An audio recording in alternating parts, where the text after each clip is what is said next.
Coming up today on Locked On Texas Tech, I think I may be to blame for the scorching Sun Devil shooting.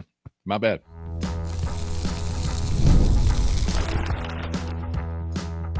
You are Locked On Texas Tech, your daily podcast on the Texas Tech Red Raiders. Part of the Locked On Podcast Network, your team every day. Great to be with you again on Locked On Texas Tech on the Locked On Podcast Network.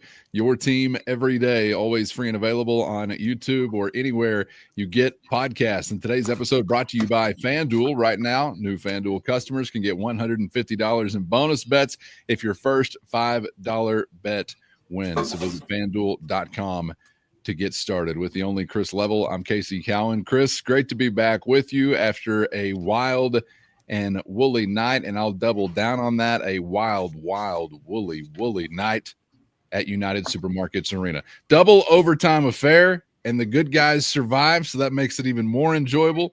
111-106, as Tech downs Arizona State. We'll get into how it went down. We will get into a historic night for JT Toppin as he puts up one of the biggest statistical nights in Red Raider basketball history. I think we're also going to have to give some credit to the Arizona State Sun Devils. I asked the question, were these Devils doused, losing 3 in a row coming to Lubbock? They were not. And I wonder now if they may have seen that episode and actually lit themselves aflame. That might have been my bad, guys. But, Chris, this is going to be in the running for Game of the Year as far as entertainment value, I think. If you're at the USA, you got your money's worth, man. This is one of the wildest ones I think I've ever seen. And enjoyed every bit of it right down to the final result. I'm glad somebody enjoyed it. Stressful.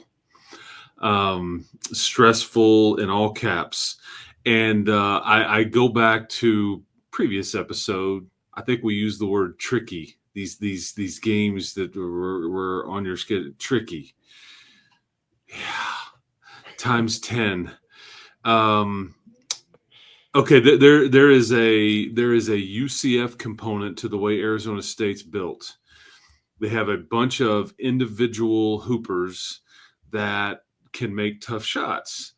And I think that while I looked at it as a positive going into this thing, it ended up being a huge negative, and that was that Jaden Quaintance, their stud big guy, being hurt, actually was a negative for you. And okay, well, what do you mean by that? Well, this guy leads the Big 12, and I think he's one of the top shot blockers in the country. He's a basically 17-year-old. He would be a lottery pick if he was allowed to go to the draft, I think, this year. And he jacked his ankle up on Sunday in Stillwater, and so he's out for an undisclosed amount of time. And so you're thinking, okay, they're without one of their main guys, their leading rebounder and their post presence, rim protection, all that stuff. Well, this was a kind of what you had to do in Houston. Like, we got no plan B, so screw it. Just go with what you got.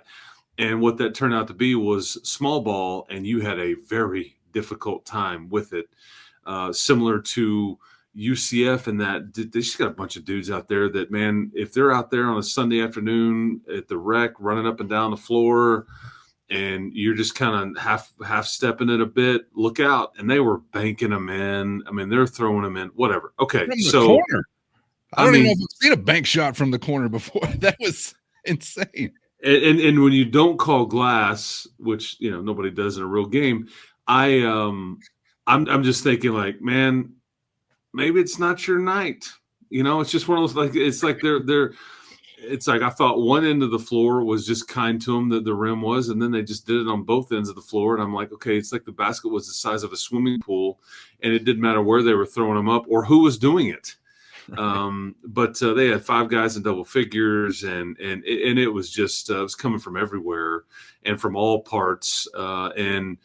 But you found a way. And you didn't have your best. And again, these games are going to be tricky, but you got a result somehow, some way. You outlasted them. And you just have to credit your team here for figuring out a way. And it was, does it give you pause? Does it give you some concerns here or there? Sure. And we can get into all that if we want. But the bottom line is you got to win. You held serve. And, I mean, it's just, and JT was just incredible. I mean, he was just, they had a difficult time stopping JT and Darrion Williams in the post, minus that rim protection. But the problem was it too many times you're trading a 2 for a 3 and math. That didn't go well for much of the game, but you just couldn't ultimately ever get them stopped until the very end. And it's like, hey, we'll play 45 minutes to try to get some stops. No, let's go ahead and play 50. But at some point we're going to get you stopped. And that's what happened. But damn, man, I mean, what did we just see? But we saw a dub, and I was reminded of, because there's just not too many times. I mean, you see some things here where you see two teams in the hundreds, okay, in a college game, and you see a guy in a Red Raider uniform going 40 plus. There's just these things don't happen much at all. And it reminded me of the mid 90s, like a 128, 125 win in the Coliseum when James Dickey's taking down Tom Penders.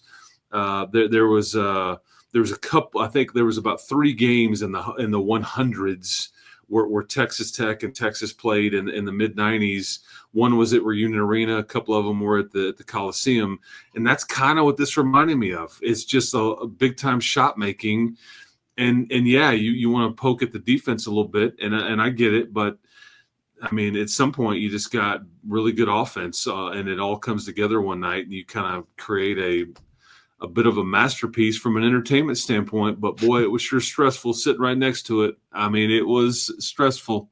Felt like I'd run a marathon, and I was just standing there talking or sitting there or whatever. But your head coach, in this sick, twisted way, had a smile on his face the whole time, like he was enjoying the heck out of it. And I'm like, but I love this guy.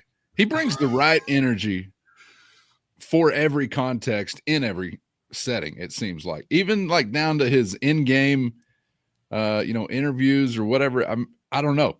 I love you, Grant McCaslin, and also responsible now for one of the greatest gifts I've ever seen. You can find it at Locked On Tech on X, taken from his post-game celebration video where he face slid.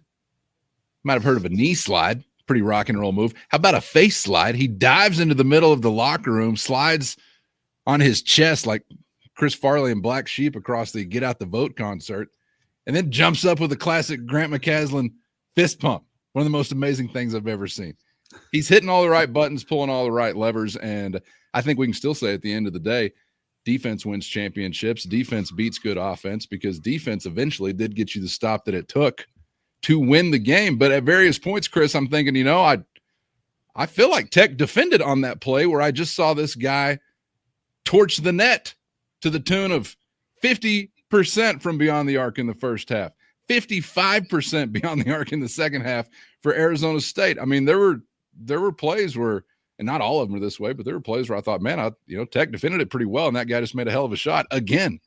And like you were saying, it kind of didn't even matter which guy was pulling the trigger. They were knocking them down on various fronts. So I'll give credit to Arizona State certainly for being able to make that happen. But Chris, I think when you run into a team that's shooting it that way, I got to give credit to the Red Raiders as well for being able to respond. And you find yourself in a game in which you were like 14, 15 point favorite. And it's clear early on, this ain't going that way. And you still find a way to get it done. And I think there are seasons where you look back and you think, man, that was a special year. And they're almost always going to include some games against, opponents that maybe you don't feel like quite is an apples to apples competitive comparison to what you are.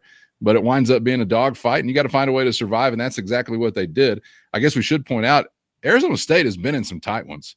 The record doesn't reflect that they're getting over the hump, but they've been in some tight ones in the Big 12 conference. So I don't want to act like they're just sisters of the poor traveling to town, but a lot of grit, I think, really from both teams on display, man. It was just a classic Big 12 basketball game. I don't think that'll be forgotten for quite some time. And this just is a great example of and I even said as much on the broadcast, but First, today's episode brought to you by Wayfair, and there's nothing after the holiday hustle to get you back into a routine like decluttering, refreshing, and giving your space a little TLC. Whether you're tidying up, cleaning out, or just want to give your place a new look to start the year, Wayfair has everything you need all within your budget, and their huge selection makes it easy to find that specific item to fit your style. Plus the free and no hassle delivery, even for the bigger stuff. Wayfair's site is so easy to navigate. You're going to find everything you need in no time, and there's something for every style, every home, no matter the space, no matter the budget. So give your home the refresh it needs with Wayfair. Head to wayfair.com right now. That's WAYFAIR.com. Wayfair, every style, every home. You look at what Houston is doing right now, and just this conference championship contention stuff is very difficult because there are landmines all over the place, and we will talk about it in another show. But you're about to enter into another one in Stillwater on Saturday, and they're just all tricky, and it's difficult to the matchups and the psychology of the calendar and the schedule and who's injured and who's playing well versus what another team is dealing with. Because heck, I go back to an injury on their side maybe is what creates this masterpiece because they just had shooters all over the place. And I mean, there's just not many college basketball games that you're going to see where 12 different players make a three. 12. But that was the one recipe that they had to have to compete or try to beat you, is making a bunch of threes. And they come in making, I think they were making like 9 a game. So it's about what you are. It's a really good 3-point shooting team.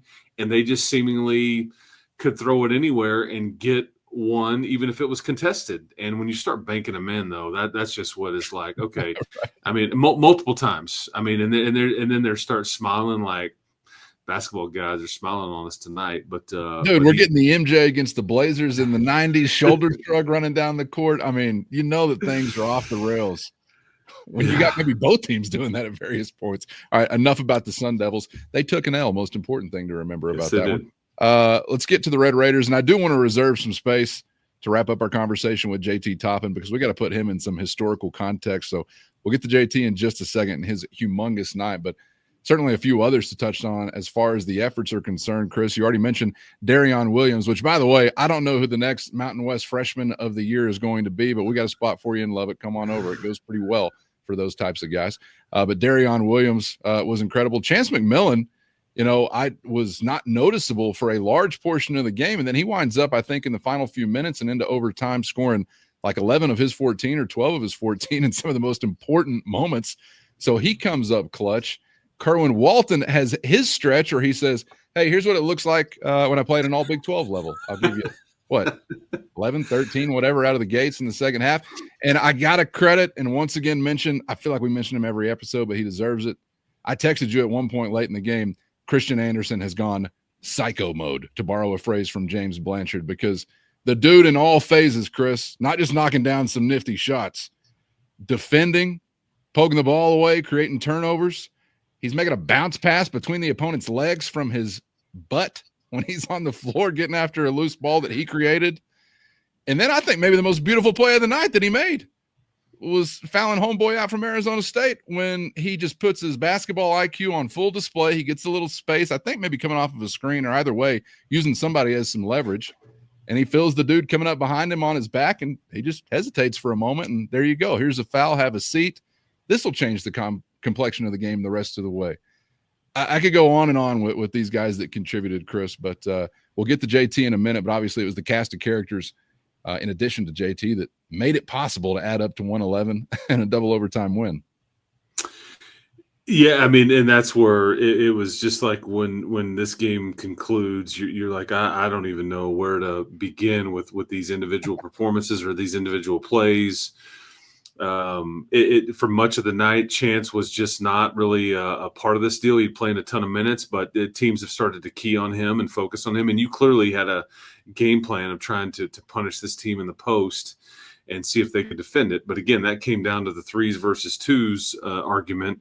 And Chance, he had a couple of kickouts and things like that, but his putback at the end of regulation is, just Johnny on the spot, man, or Chance on the spot.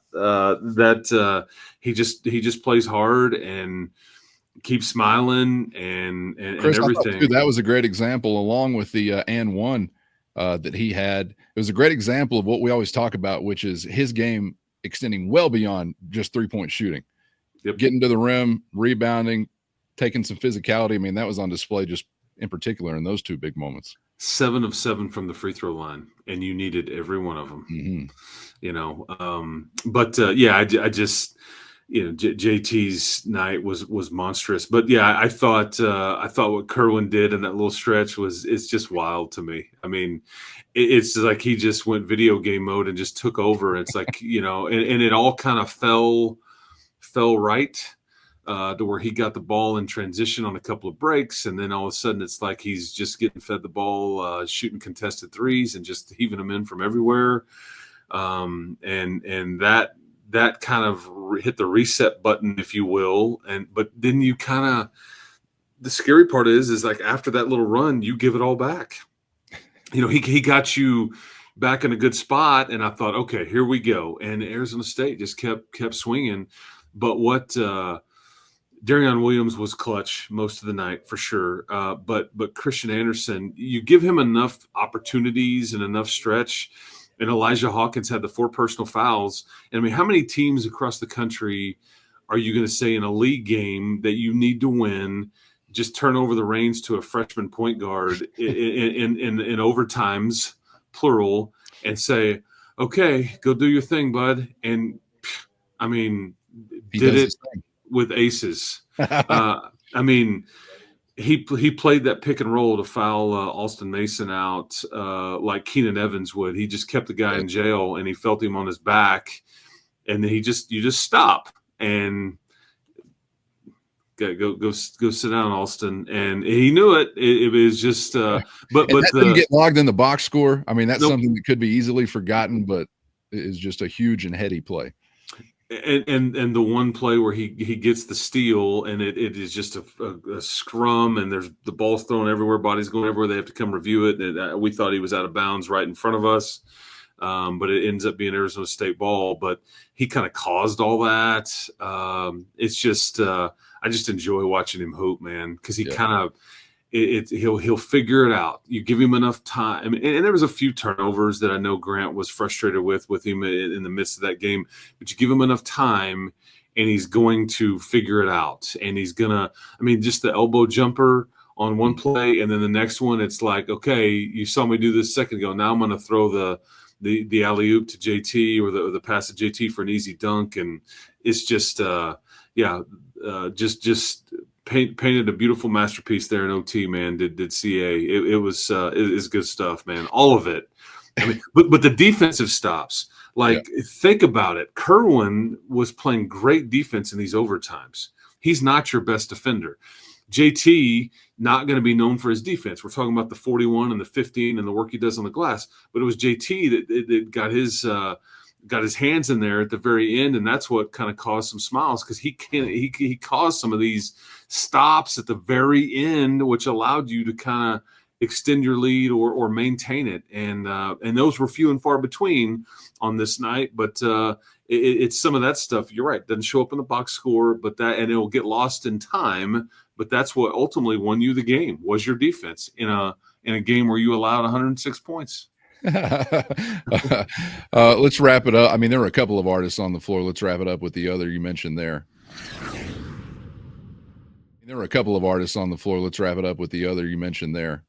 We had Bob Rosses in every direction with happy little accidents turned into masterpieces.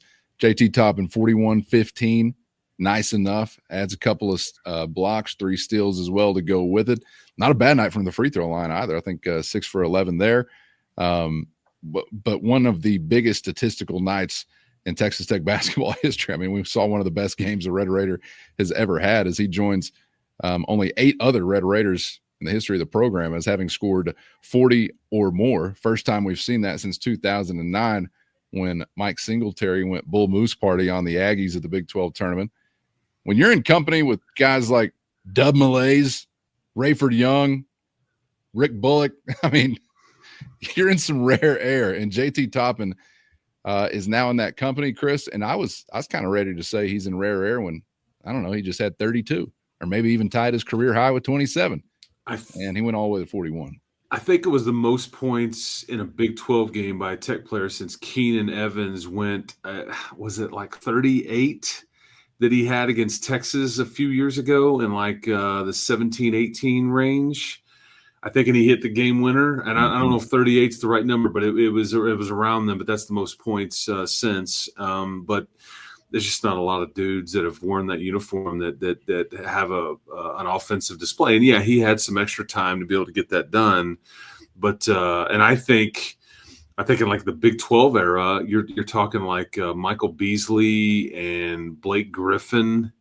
There's some of those guys that it's just hadn't been done a whole lot. And I think Kevin Durant did it to you one time in Lubbock, if memory serves, maybe not quite in the 40s, but he had like a 38 and a 28 type night, in his 1 year at Texas. But those are big time names to be bringing up, whether in Tech history or just Big 12 history. But he's got such strong hands, and there were times when he's up around the basket and there's 2 or 3 Sun Devils grabbing it, but he just somehow gets it and it's just up and in. It's like he's just so quick and crafty. It's just special. It's easy to see why. Because I looked up a mock draft the day of this game, and he was like 19th in the first round to the Utah Jazz.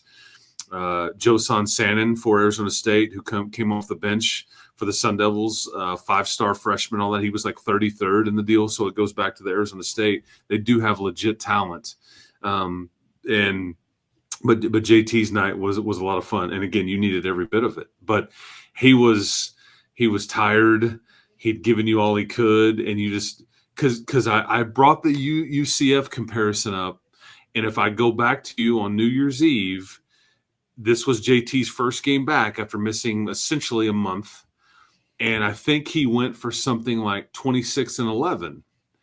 And in that game, statistically, he was phenomenal. He scored. He was like, what, but you lost.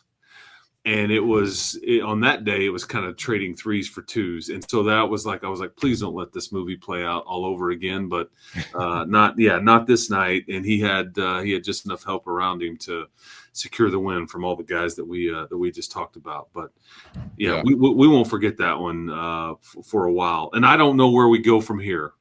That's the thing. How much did this game take out of you? Does it give you the utmost confidence in that we're bulletproof now? I mean, I don't know which way you go because the next 2 are on the road and they're just dicey. And I thought okay, if this doesn't go well, the thoughts that were going through my mind, okay, like, well, you're probably ahead of the curve anyway. You're probably on some house money.